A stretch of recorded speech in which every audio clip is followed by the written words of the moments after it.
Sisaundra Show.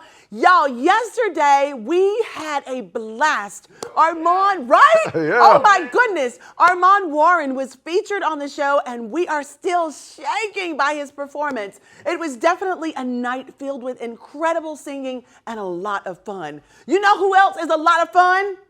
My band. Y'all give it up for Tantrums! What's up, guys? You are really short. Thank you. I am. And I almost moonwalked out here, too. You should have. Don't mess with me today again. And listen, it's been amazing. Did y'all enjoy the performance yesterday? It was dope vibes. Listen, it was dope vibes, and y'all killed that track. Appreciate you. Come on now, come on. John, say something. For Christ's sakes, say something. Anyway, let us not forget that A, it is Women's History Month, and B, tomorrow is International Women's Day. Don't y'all forget. So if you didn't do it today, make sure you shake a sister's hand and celebrate the women in your lives. Oh, we like women's. What? Yes, y'all like them women's. Y'all women's got name. Look, a name. So today we are having a discussion with an empowering pediatrician who provides help to children and helps parents to be the best that they can be. I need to talk to her too. So y'all sit back, relax, grab a nice bubbly beverage because it's time to get it started. Let's get it started. Oh, yeah. Come on now, sing with it. Chris, I heard your mama taught you how to sing just like that. One day we're going to try, yeah. So listen, today I have a phenomenal woman here to teach us about how we can make children stay positive and what we can do as parents to make sure our children not just become us, but become better. Yeah. Woo, now that's my daddy's saying, always want the kids to be better. So with that being said, y'all please give a warm welcome to Dr. Candice Jones.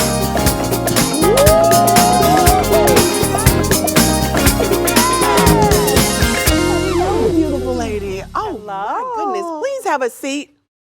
It is such a pleasure to have you here on the lavender couch. Oh, so good to be here. Thank you. You look fabulous, the shoes, everything. Oh, You thanks just for got having me. Yes, but we are not here to talk about your looks because the brains outweigh everything that I'm talking about right now. Before you became certified, you were a student at the Morehouse School of Medicine. You know we love HBCUs, right? do. Yes, Can we you do. tell us about your experience at Morehouse School of Medicine? You know, I wish I had that full HBCU experience undergrad, but I did not.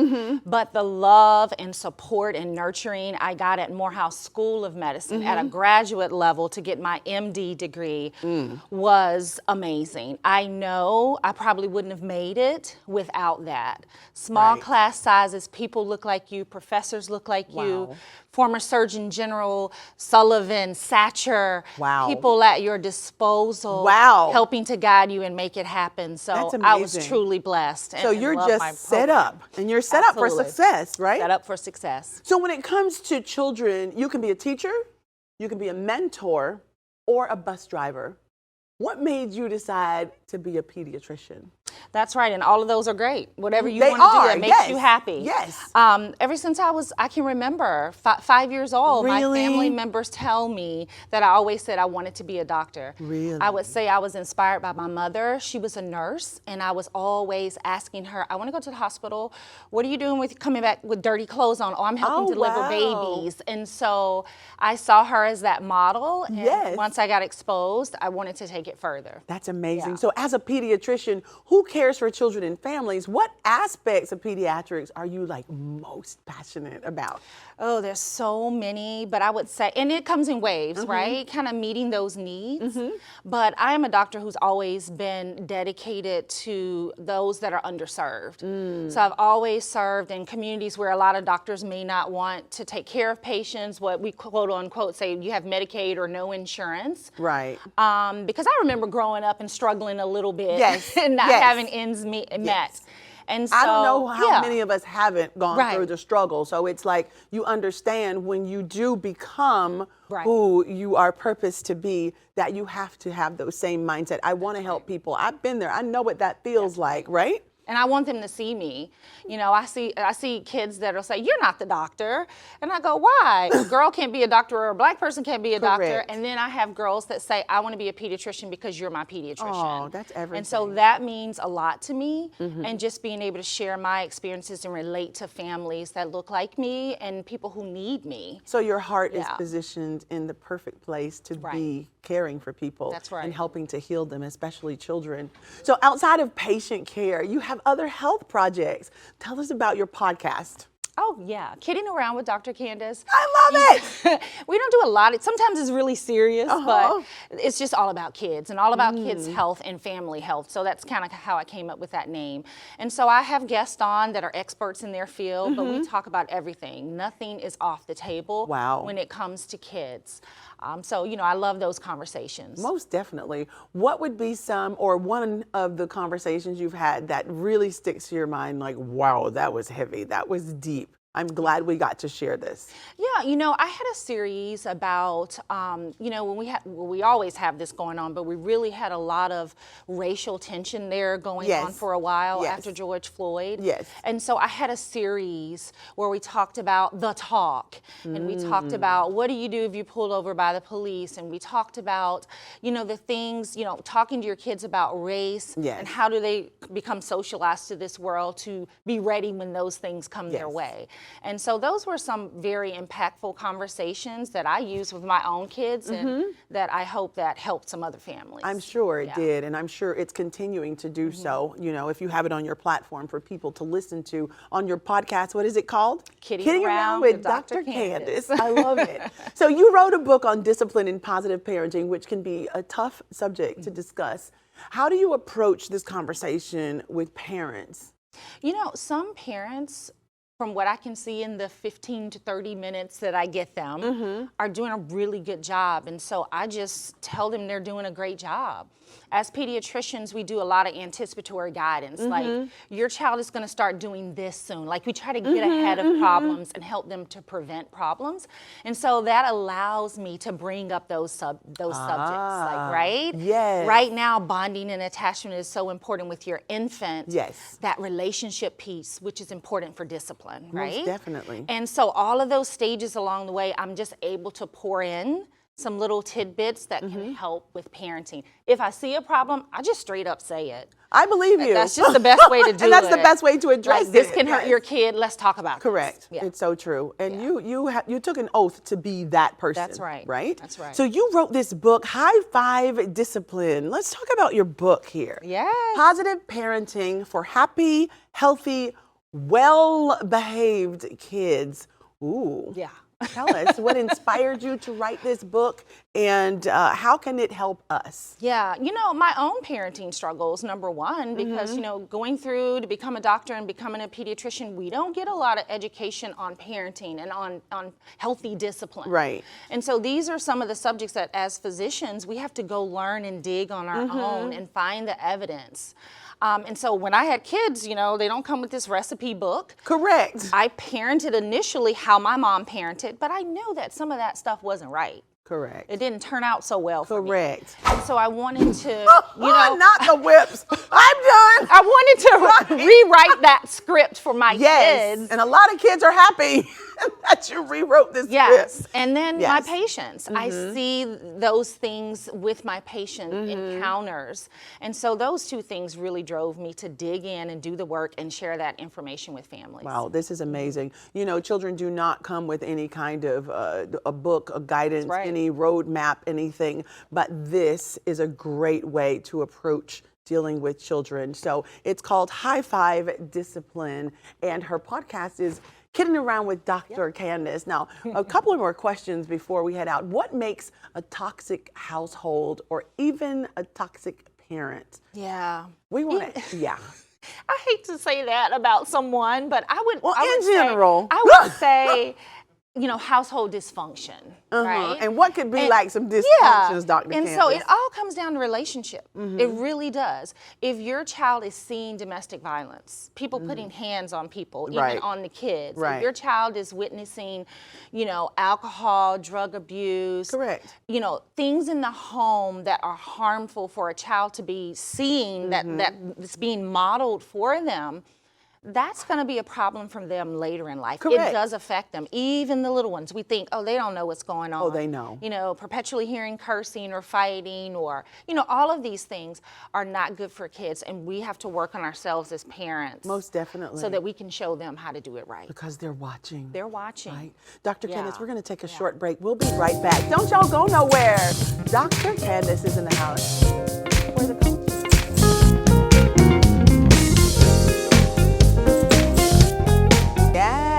Hello and welcome back to the Sisaundra Show. I am here with Dr. Candice Jones. Yes, me and Mrs. Jones, we got a thing going on, but it is not more than anything but about the kids. We're talking about children. She's a pediatrician that assists not just children, but parents as well. Y'all, it's about that time. It's time to answer all of the burning questions our viewers have sent in. Because if you know me, and I know a lot of y'all know, because y'all be watching, I have no filter. So let's go ahead and get into some of these questions. Are you ready, Dr. Jones? Yes. Woohoo! All right, here we go. First question is here. It's from Brenda. Brenda wants to know, when was the first time you said, I love you to someone in your life other than your family? Ooh. Oh, wow. Me and... Should I plead the fifth on this? Yeah! Only if you can't go home afterwards. Right. That had to be some boyfriend. Right. Right. Just some, yeah. Boyfriend. Yeah, I love you. Oh my goodness. Same for me. When did the first time I said I love you? I said I love you, and then we got married. Oh. Because that's what you do when you're in the country. Like when you find the one, then you have to go off and build a home and a family and a life together, and yeah. Lucky you. Yes, that kind of thing. He was taking me away from the roosters. Thank you, Jesus. Okay, so next question. I want to take my girlfriend out on a date, but I only have $20. This is from a gentleman. His name is Dominique. And Dominique wants to know if we have any suggestions for a $20 date, Dr. Candice. Yeah, this is a good opportunity to see who she really is because there's so many things you can do that don't cost money. Take her to Lake Eola, walk around the park, maybe spend a little bit on a gelato or something. Gelatos are $10. Okay, well, don't get her gelato. Bring some snacks. Yes, pack it in a and bag. Talk like a little picnic or something. Yes, I'm with you. I'm with you. So for $20, if a guy has $20 and say, hey, let's go out on a date, what do you do? For me, I would go for a walk in the park too. I think that's fine. I don't think most men preface a conversation or a date with how much money they have, but if they were to say that, and I think you're a cool person, I would try to figure out how can we spend your $20 and spend quality time together as well, which is more important. Yeah. But I'm gonna be hungry because I'm a Southern girl and I love to eat. So. Well, then you better cook something. Just please pack something in the backpack or something. All right, so the next question is from Tammy. Tammy wants to know, in what scenario, if any, is it okay to lie? I'm going to leave that one up to you. Me or the person? The person. Oh, okay, because I was going to say, whatever helps you sleep at night is up to you. Yes. How you do that, you yes, know. It's true. That's a good answer. Yeah. That's an answer a doctor would give. What your heart, your head, and your sleep allows. Yes, yes. Can you sleep at night Right. with what you've said to people? And I can't. I can't. In what scenario, if any, is it okay to lie?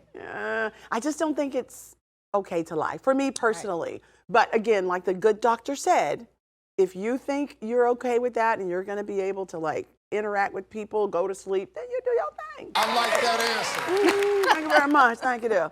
So next question is from Lola. What Lola wants, Lola gets. Y'all know that song, right? I love it. Y'all know I'm going to go there. So the question is, when were you the most disappointed in yourself? Ooh. I'm gonna plead the fifth again. Are Getting you? too deep for me? Oh my God. You know, honestly, probably the most disappointed I was with myself was when I was always a really strong student, and when I got into undergrad, I pledged. I dated like one of the most popular guys on the football team. Of course. So y'all know how that all went down.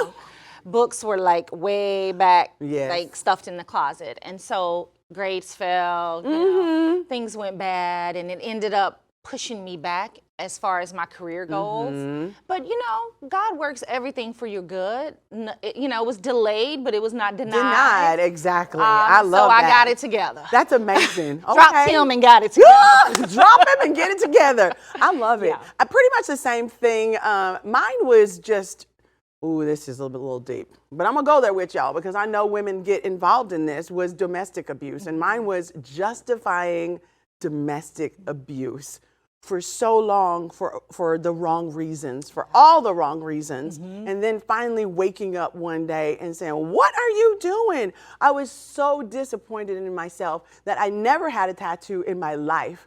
I felt like this was a season or a stage in my life that I needed to like tattoo it on me to never fall below the grade again.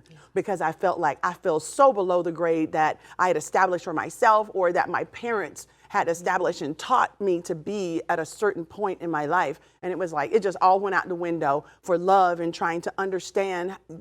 And I'll say this, long story short, I learned that you can't fix people. People have to want to fix themselves, no matter how much you love them. And sometimes the best thing to do is walk away. And that's usually when they get it together. Yes, That it's when loss you walk for them. away. Right. And then when they're with the next person, they're the best version of themselves. And They I say, seem like yes. you can have it.